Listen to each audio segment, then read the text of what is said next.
Russian tanks that cost over $1 million are being taken out by cheap consumer-style drones. Like this one that cost a few $100s. Since the Ukrainian counteroffensive began, military analysts say there's been a dramatic increase in Ukraine's use of FPV, or first-person view, drones, with most Ukrainian battalions using these drones to execute kamikaze-style attacks on Russian tanks, troop positions, and other large-scale weapons. The aim is twofold: to make the military less dependent on weapons from Western countries, and to operate cheaply. The Wall Street Journal collected dozens of attack videos from Ukrainian drone teams and spoke to analysts from Jane's Intelligence to break down how these attacks were executed. Kamikaze drones must get very close to a target and remain undetectable. To execute an attack like this, FPV drone pilots work in teams to identify targets and get into position to strike.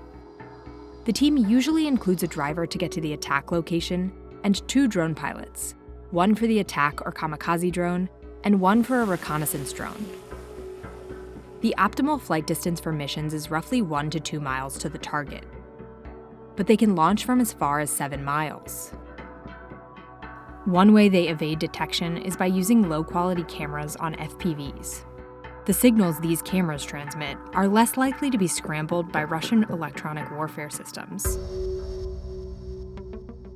Before launching, the operators attach explosives to the kamikaze drone with tape and hardware. The attack drone operator wears a virtual reality-style headset to control the drone.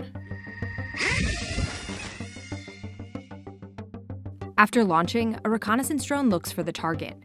In this footage from the Zaporizhzhia region, near the city of Orikhiv, it's a Russian truck.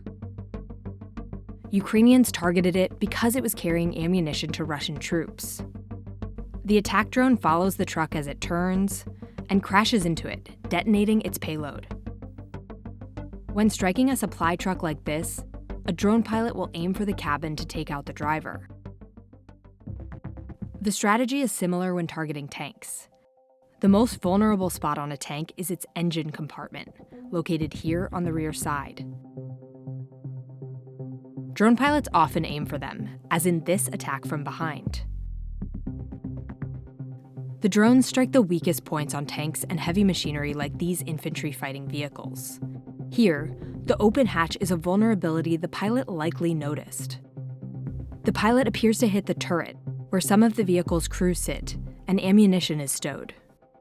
Here, a kamikaze drone strikes a Russian truck that lays landmines. On these trucks, pilots target the mine modules. Deterring these trucks is key, as minefields have been a major obstacle in Ukraine's fight to regain territory. The failure rate of missions can be high, according to Ukrainian units we spoke to.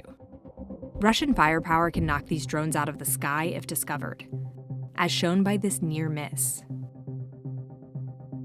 About 100 Ukrainian companies manufacture FPVs, 40 of which receive government contracts.